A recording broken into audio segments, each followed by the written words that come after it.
오늘 미국편 난사는 미국의 기초를 세운 존경받는 정치인 벤자민 프랭클린입니다. 과거의 왕은 새로운 왕으로 교체되리라. 왕위 계승자를 찾는 것은 아주 쉬운 일이다. 유일무이한 존재의 프랭클린이여. 그대와 비교되길 바라는 사람은 거의 없도다. 그대는 폭군의 위풍당당함을 꺾고 하늘의 분노를 비켜갔노라. 필립 프리너. 초기 생애 1706년 1월 17일에 매사추세츠의 보스턴에서 조사에 이어 프랭클린의 막내 아들 벤저민 프랭클린이 태어났습니다. 프랭클린은 8살 때부터 학교에 다니면서 글 읽는 법을 배웠는데 재능을 타고나 반해서 우등생이 되었고 글도 꽤 잘 썼지만 수학 실력은 형편없었다고 합니다. 프랭클린의 집은 식구가 많아 경제적 부담이 커서 어린 프랭클린은 집안 형편을 생각해 10살 때 학교를 그만두고 아버지를 따라 양초 만드는 기술을 배웠습니다.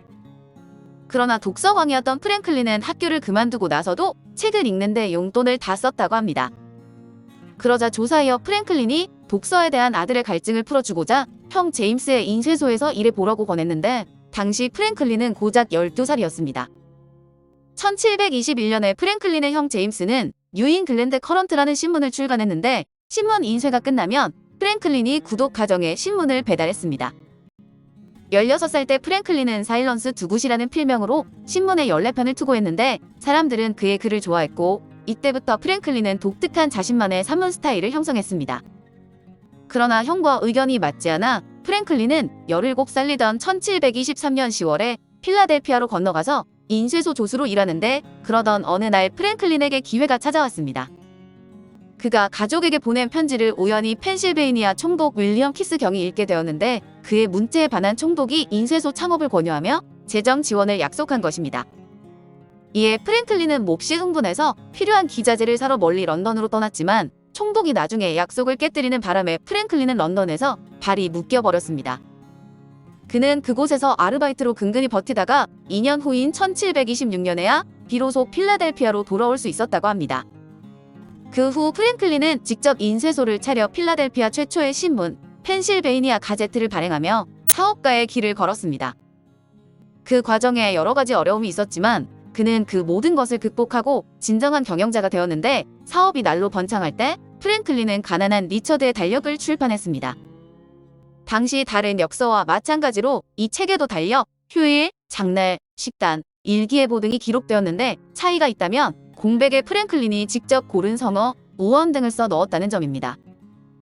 가난한 리처드의 달력은 순식간에 13개 식민지 도시에서 베스트셀러가 되었는데 이 책은 미국인이 전통적인 규정에 속박에서 벗어나기 시작했음을 암시하는 동시에 미국인의 새로운 정신을 대변했습니다. 번개의 실험 1740년대의 사람들은 라이든 병의 전기를 저장하는 방법은 알았지만 전기가 어떻게 생기는지, 전기 충격이 어떻게 발생하는지는 전혀 몰랐습니다. 이때 실험을 통해서 전기를 이해하고 전류의 이론을 제시한 인물이 바로 프랭클린입니다. 그는 번개 현상과 라이든병 속에서 나타나는 전기 불꽃 현상은 서로 같은 것이며 단지 번개가 조금 더 강할 뿐이라고 생각했고 이 이론을 증명하기 위해 번개를 잡는 실험을 했습니다. 1752년 여름 먹구름이 짙게 깔려서 금방이라도 폭우가 쏟아질 듯한 날에 프랭클린은 아들 윌리엄과 함께 전기가 잘 통하게 젖은 끈으로 묶은 연을 하늘로 날렸습니다. 그러자 순식간에 연에 달린 끈이 갈라졌는데 이는 번개가 칠 때 전하가 생성된다는 의미로 그가 연줄 끝에 매단 금속 열쇠에 손을 가까이 했을 때 놀랍게도 전기 충격이 느껴졌습니다. 이를 통해 번개가 대량의 정전기라는 사실을 증명했고 이 실험을 바탕으로 프랭클린은 그해 9월에 세계 최초로 피뢰침을 제작했습니다. 프랭클린은 과학자들 사이에서 전기학의 거장으로 불리는데 1752년 12월 21일에 프랭클린은 영국왕립학회와 학회 기록에도 전기연에 관한 보고서를 발표했습니다. 이듬해 하버드대학교와 예일대학교에서 각각 명예의 문학석사 학위를 수여했고 신기한 전기학 실험 덕분에 1753년 11월 30일 왕립학회에서 영예로운 고드프리 코플리경 메달을 받았습니다. 프랭클린은 과학 역사에서 확고한 지위에 올라섰는데 그는 창의적인 상상력으로 우주에서 가장 어둡고 무서운 분야를 개척했습니다. 그의 실험으로 사람들은 번개로 인한 사고를 예방할 수 있게 되었고 나아가 그것을 다스리고 이용할 수 있게 되어 프랭클린을 하늘에 불을 훔친 신 프로메테우스라고 부르는 사람도 있습니다. 정치 활동 1736년에 프랭클린은 펜실베이니아 하원 의원으로 임명되면서 정식으로 정계에 입문했고 이듬해에 필라델피아 우정국장이 되었습니다. 이 위치에 오른 덕분에 프랭클린은 미국을 더욱 이해하고 미국의 유망 인사들과 적극적으로 교류할 수 있었기 때문에 그 의미가 남달랐습니다. 1743년 5월 14일에 프랭클린은 뜻이 같은 지식인들을 모아 미국 철학회를 조직하고 이듬해 4월에 학회를 세웠고 본격적으로 미국 식민지 연구에 몰두하며 중요한 전환점을 맞이했습니다.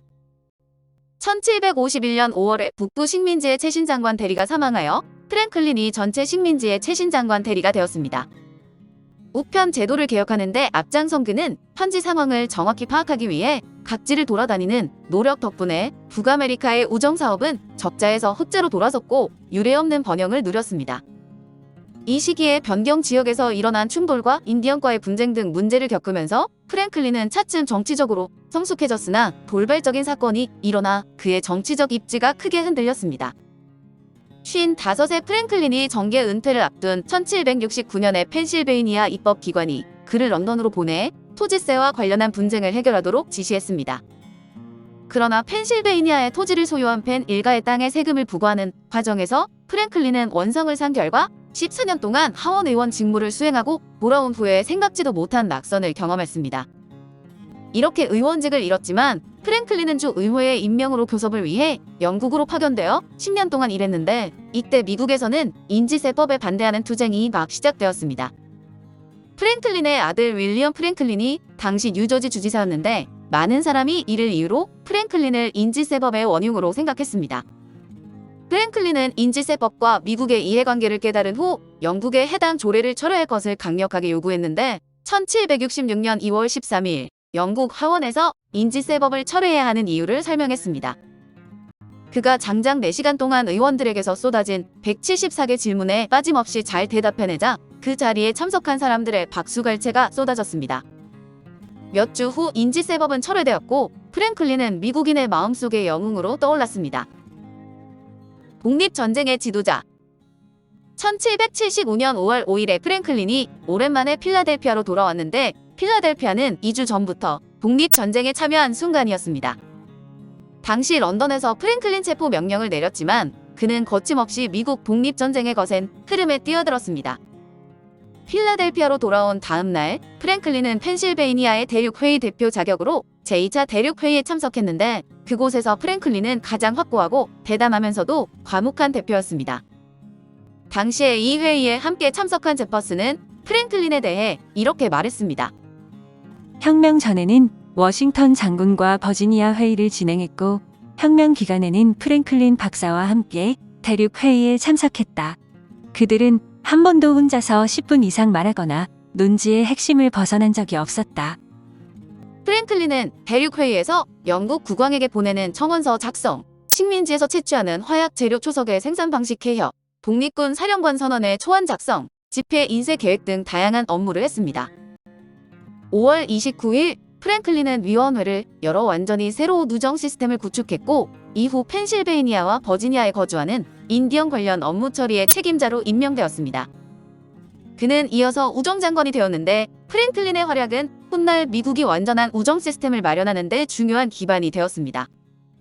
1776년 6월 10일에 벤자민 프랭클린, 토머스 제퍼슨, 존 애덤스, 로저 셔먼, 로버트 리빙스턴의 5명으로 구성된 위원회는 독립선언문 초안 작성에 동의하고 제퍼슨이 원안을 기초하기로 합의했습니다. 프랭클린은 제퍼슨이 작성한 초안을 약간 수정만 했는데 당시 옆에 앉아있던 제퍼슨에게 프랭클린이 이렇게 말했다고 합니다. 시대를 막론하고 나는 이 초안이 다시 심사되는 일이 없도록 할 걸세. 과거 내 친구의 경험을 바탕으로 얻은 교훈일세. 내가 인쇄소에서 일을 도울 때 내 동료는 그전에 모자를 만드는 기술자의 조수로 일한 적이 있는 사람이었다네. 몇 년 후에 그는 직접 가게를 차리려고 했지. 그때 가장 먼저 한 일이 간판 문구를 정하는 것이었네. 그는 일단 존 톰프슨, 모자 상점, 모자 제작 및 현금 판매라는 문구에 모자, 그림을 추가해서 친구에게 수정이 필요한지 봐달라고 부탁했네. 첫 번째 친구는 뒤에 모자 제작이라는 말이 들어가면 앞에 모자 상점이라는 말은 군더더기니 빼야 한다고 했다는군. 그래서 그는 그 글자를 지우고 두 번째 친구를 찾아갔네. 두 번째 친구는 손님은 물건이 마음에 들면 사는 것이지 누가 모자를 만들었는지에는 관심이 없으니 제작이라는 글자는 차라리 없는 편이 낫다고 했다지. 그래서 그 글자도 뺐다네. 그 문구를 또 다른 친구에게 보여주니 세 번째 친구는 현지에서 외상으로 물건을 사는 일은 없으니 현금이라는 말은 불필요하다고 했다네. 존 톰프슨이 판매하는 모자라는 문구만 남은 간판을 보고 마지막 친구는 모자를 공짜로 준다고 생각하는 사람은 아무도 없을 텐데 뭐하러 판매하는 모자라는 말을 넣느냐고 물었다더군. 결국 간판은 존 톰프슨이라는 문구와 모자, 그림 하나로 간단하게 정리되었지. 의회에서 독립선언문을 통과시킬 때 프랭클린은 신생 국가의 탄생을 위해 직접 프랑스로 향했는데 당시 프랑스에서는 곳곳에서 영국의 스파이와 이중 간첩이 활개를 쳤습니다. 그런 환경에서 그는 70이라는 나이가 무색할 정도로 눈부신 활약을 펼쳤는데 조심스럽게 독립전쟁을 위한 자금을 모아 무기를 사고 미국으로 무기를 실은 수송선을 보냈습니다. 그는 외국에서도 명성이 높아서 프랑스에서의 지원 활동이 힘을 얻었는데 이런 노력으로 프랑스는 미국이라는 신생 국가를 인정하고 군사 동맹까지 체결했습니다. 덕분에 미국은 예상보다 빠르게 독립전쟁을 끝낼 수 있었는데 1778년에 프랭클린은 존 애덤스와 함께 영국으로 파견되어 프랑스의 미움을 사지 않는 선에서 영국과 평화협상을 체결했습니다. 협상을 거듭한 결과 1783년 11월 30일에 미국의 독립을 승인하는 파리 조약이 정식으로 체결되었고 이로써 프랭클린은 그의 가장 위대한 업적을 완수했습니다. 위대한 타협. 연로한 프랭클린은 미국 정부의 허가를 받아 프랑스에서 사명을 다하고 조국으로 돌아왔는데 필라델피아의 땅을 밟았을 때 터져나온 엄청난 축포와 환호성으로 그 인기를 실감할 수 있었습니다. 이때 프랭클린은 정치 무대에서 내려올 생각이었으나 새로운 임무가 그를 기다리고 있었는데 1787년 3월 28일에 프랭클린은 헌법제정회의의 대표로 뽑혔습니다. 헌법제정 기간에 프랭클린은 매일 11시 정각에 회의장에 도착했는데 당시 그의 나이는 82이었지만 활발한 사고력은 28살의 젊은이와 다름없었습니다. 헌법제정회의에서 프랭클린의 역할은 주로 의견을 조율하여 대표 간의 합의를 이끌어내는 일이었는데 프랭클린은 큰 목소리로 말할 기력이 없어 다른 사람이 대신해 말했답니다. 그러던 중 한 번은 이런 일이 있었는데 큰 주와 작은 주가 똑같은 투표권을 갖는 문제를 두고 격렬한 토론이 벌어지자 프랭클린이 다음과 같이 의견을 밝혔고 마지막으로 프랭클린은 엄숙히 서명했답니다. 저는 운 좋게도 대표 비례 문제라는 이 법안이 논쟁을 일으키기 전까지 회의가 줄곧 냉철하고 감정을 자제하는 모습으로 진행되는 것을 보았습니다. 이 회의장에서 반대 의견이 있었다면 다시 나타나지 않았으면 좋겠습니다. 우리가 이곳에 온 것은 서로 협상하기 위함이지 자기 의견을 고집하려고 모인 것이 아닙니다. 이미 정한 의견을 발표하고 수정할 수 없는 결의를 하는 것이지 깨우침을 얻거나 설득을 당하려는 것이 아닙니다. 그의 이 발언으로 회의장은 조용해졌는데 프랭클린 특유의 인품과 매력으로 심각한 분위기는 화기애애하게 바뀌었고 각 주의 대표들은 프랭클린의 제안대로 서로 조금씩 양보하며 타협점을 찾았습니다. 회의의 마지막 날인 9월 17일 프랭클린은 대표들에게 새 정부에 대한 반대 의견은 모두 접어두고 만장일치로 새로운 헌법을 지지하자고 호소했습니다. 이 헌법 중에 모두 만장일치로 동의하지 않는 부분이 일부 있지만 영원히 반대할 것이라고는 장담할 수 없습니다. 그동안 수많은 일을 겪으면서 더 좋은 정보를 얻거나 충분한 고려를 거쳐 생각을 바꾼 적이 있기 때문이지요. 중대한 문제에서도 마찬가지입니다. 시간이 지나면 자신이 옳다고 생각한 일에서 또 다른 면을 발견하게 되는 법이지요. 그래서 저는 나이가 들수록 제 판단력을 의심합니다. 그리고 다른 사람의 의견에도 주의를 기울이지요. 이런 관점에서 저는 헌법에 동의합니다. 그것의 모든 결함까지도. 어쨌든 제 소망을 말씀드리겠습니다. 물론 헌법에 반대 의견이 있을 수도 있겠지만 헌법제정회의에 참석한 모든 사람이 저와 함께 이 순간 이 문서에 서명함으로써 우리의 일치된 의견을 보여주었으면 합니다. 마지막 순간 1787년 10월 31일에 프랭클린은 세 번째로 펜실베이니아 주지사로 당선되었으나 10월이 지나자마자 건강이 크게 악화되었고 이듬해 봄, 진물을 볼 수 없을 정도가 되었습니다. 심지어 1788년 9월 16일에는 11개 주의 헌법 비준 소식도 집에서 들어야 했으며 1788년 10월 프랭클린은 60년 넘게 헌신한 정치 생애를 마감했습니다. 정계에서 은퇴한 후에도 프랭클린은 국가 일에 깊은 관심을 보였는데 1784년에 워싱턴을 지지하는 서신을 보냈고 1790년에는 예일대학교 학장 에즈라 스타일스에게 종교적 관용에 관한 편지를 썼습니다. 1790년 4월 17일 오랫동안 병상에 누워있던 프랭클린은 갑자기 일어나 침대 정리를 부탁하고 격식을 갖춘 죽음을 맞았는데 그날 밤 11시에 그는 세상을 떠났습니다. 4월 21일에 필라델피아에서 국장이 치러졌는데 추모를 위해 전국에서 2만 명이 넘는 시민이 몰려왔으며 부두의 정박한 배는 조기를 달았고 교회에서는 울음소리가 끊이지 않았습니다. 다음 날 제임스 매디슨은 상원에서 프랭클린을 기리기 위해 한 달 동안을 추모 기간으로 정하는 동의안을 토론 없이 바로 통과시켰습니다. 전기적인 84년의 생애를 마감한 벤저민 프랭클린의 비석에는 그의 유언대로 화려한 수식어 대신 인쇄업자 프랭클린이라고만 새겨졌습니다. 오늘 미국 편 난사는 미국의 기초를 세운 존경받는 정치인 벤저민 프랭클린이었습니다.